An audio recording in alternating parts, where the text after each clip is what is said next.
Virdharam Seoul समाज सेवी थे? नहीं। तस्कर थे? नहीं। मसीहा थे? नहीं। या फिर थे कुछ और? ऐसे तमाम तरह के कयास लगाए जा रहे हैं उन चर्चाओं में, लेकिन आखिर में विरधाराम सियोल थे क्या? कैसे उन्होंने इतना ज्यादा कर्म कर लिया कि उनके अंतिम यात्रा में हजारों लोग उमड़ पड़े? छोटी मोटी शख्सियत तो नहीं थे शायद। उन्होंने जो काम किया था, उनकी जो सोच थी, क्या थी, उससे हम रूबरू कराने वाले हैं आपको इस वीडियो में, इसलिए जुड़े रहेगा आखिर तक हमारे साथ। नमस्कार, मैं हूं चेतना शर्मा। आप देखना शुरू कर चुके हैं संवाद भारत का, भारत के लिए। और इस मुद्दे पर बातचीत करने के लिए मेरे साथ मौजूद है हमारे editor in chief Varun Bhansali ji. तो वरुण सर, जिस तरीके से हाल ही में विरधाराम सियोल जी हमारे बीच नहीं रहे, कारण कोई भी रहा हो, लेकिन उन कारणों की तो चर्चा हो रही है। लेकिन एक चर्चा ये भी है कि अगर वो कोई ऐसा वैसा काम करते जो पुलिस आरोप लगा रही है उन पर, तस्करी का, अवैध कारोबार का, तो क्या उनके अंतिम यात्रा में ऐसी हजारों की भीड़ देखने को मिलती?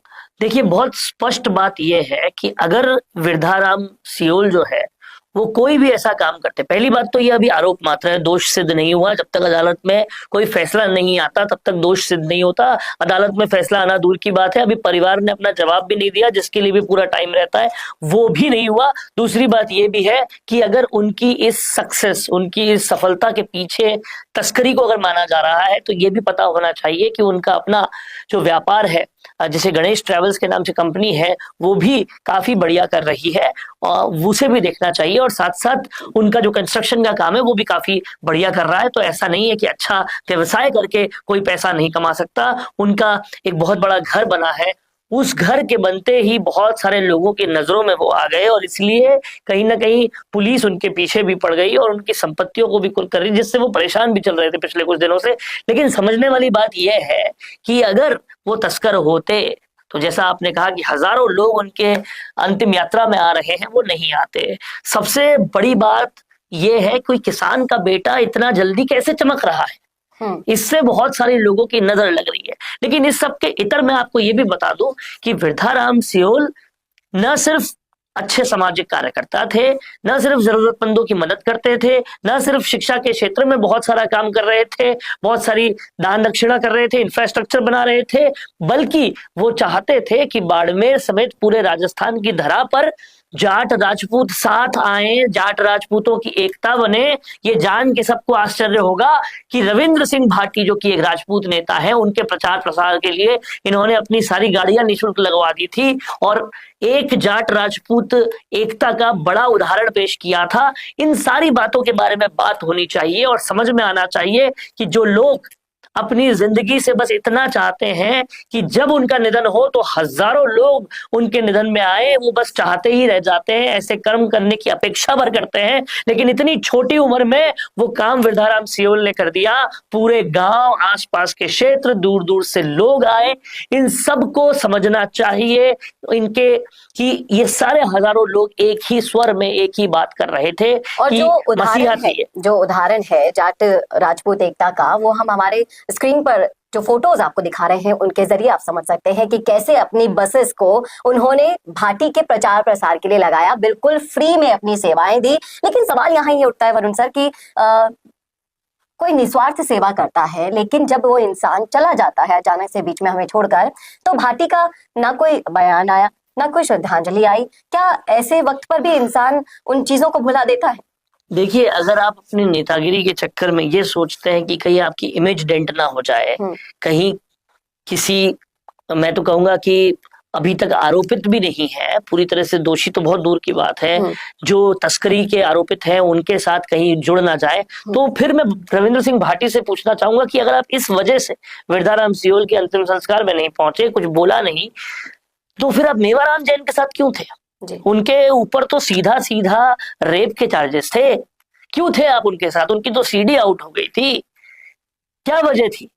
क्यों आप दूसरी पार्टी के उम्मीदवार के साथ थे?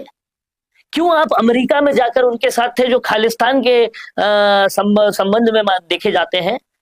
ये समझना पड़ेगा। रविंद्र सिंह भाटी की लोकप्रियता बहुत है, हम अपने चैनल पर उनकी छवि की बहुत तारीफ करते हैं, कहते ये भी है कि वो कभी किसी के लिए बुरा नहीं बोलते, वो सारी बातें ठीक है, लेकिन जब आगे वृद्धाराम बढ़ने में- सियोल की बात जी। आती है तो वो शख्स जो जाट राजपूत एकता दिखाते हुए आपके लिए सारी बसेस दे रहा था, आपके लिए हमेशा खड़ा था, आप उसके लिए क्यों नहीं खड़े हैं, ये सवाल उठता है। और ये सवाल उठाना लाजमी भी है, क्योंकि जब आपको जरूरत थी आप उस स्टेज पर नहीं थे, लेकिन उस समय आपकी मदद के लिए हाथ इन्होंने अपना दिया। और जब आज वो हमारे बीच नहीं रहे हैं, उनके लिए न जाने कितने सारे बातें की जा रही है, विवाद खड़े हो रहे हैं, और इस समय में उनके परिवार का साथ अगर भाटी दे तो हो सकता है कि वो अपनी की हुई सियोल की हुई मदद का कर्ज अदा कर पाए। लेकिन अभी तक दूर दूर तक ऐसा कोई भी नामो निशान नहीं और है। हर कोई यहाँ पर एक ही बात पूछ रहा है, जो कोई भी वृद्धाराम सियोल के पास जा रहा है, उनके लिए सोच रहा है, उनके लिए बोल रहा है, वो एक ही बात पूछ रहा है कि वृद्धाराम सियोल के केस में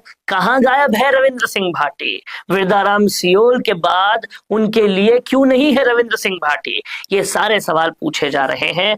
तो रविंद्र सिंह भाटी जी, अगर एक हाथ उन्होंने बढ़ाया था जाट राजपूत एकता का, तो जिस तरह से आप किसी भी नेता के खिलाफ नहीं बोलते, किसी भी धर्म के खिलाफ नहीं बोलते, हमेशा मीठा बोलते हो, उसी तरह से दूसरा हाथ आपको भी बढ़ाना चाहिए जाट राजपूत एकता का। और कहीं ना कहीं न सिर्फ उनकी तस्वीर के आगे नमन करना चाहिए, बल्कि पुलिस समेत तमाम सारी अथॉरिटीज को भी ये कहना चाहिए कि जो दिवंगत हो चुका है उसके परिवार को यूं परेशान न किया जाए, और कहीं ना कहीं ये समझा जाए कि क्यों हजारों हजार लोग उनके लिए उनको जरूरतमंदों का मसीहा बताते हैं, और फिर जो है सोचा जाए, समझा जाए, और फिर इस तरह के स्टेप लिए जाए। इस वीडियो को ज्यादा से ज्यादा शेयर करना ना भूलेगा, ताकि जिस तरीके से सोशल मीडिया किंग माने जाते हैं भाटी, तो ये विचार भी उन तक पहुंच सके। ये सवाल संवाद के प्लेटफॉर्म से हम पूछते हैं, क्या आप भी इस सवालों के जवाब को जानना चाहते हैं, पूछना चाहते हैं सवाल रविंद्र सिंह भाटी से? तो इस वीडियो को ज्यादा से ज्यादा शेयर करना ना भूलेगा। बशर्ते भाटी ये मिसाल पेश कर पाते हैं या नहीं, ये तो आने वाला वक्त बताएगा। लेकिन जरूर बताइएगा कि कैसा लगा आपको ये वीडियो, कमेंट करके। और ऐसे ही वीडियोस के लिए देखते रहिए संवाद भारत का, भारत के लिए। नमस्कार। चाहे गुर्जर समाज हो या फिर मीणा समाज, जाट हो या फिर राजपूत समाज, या फिर हो राजस्थान का कोई भी समाज, अब राजस्थान संवाद लाया है इन सभी समाजों से जुड़े हुए वो फैक्ट्स और वो जानकारियां जो आपके जनरल नॉलेज को भी बढ़ाएगा और आपके कंपटीशन एग्जाम्स में भी काम आएगा। क्योंकि इन वीडियोस में होंगी सामाजिक, ऐतिहासिक और रोचक फैक्ट्स और जानकारियां। तो अगर आप भी बढ़ाना चाहते हैं अपनी जीके और जानना चाहते हैं अपने इतिहास के बारे में छुपे हुए वो फैक्ट्स,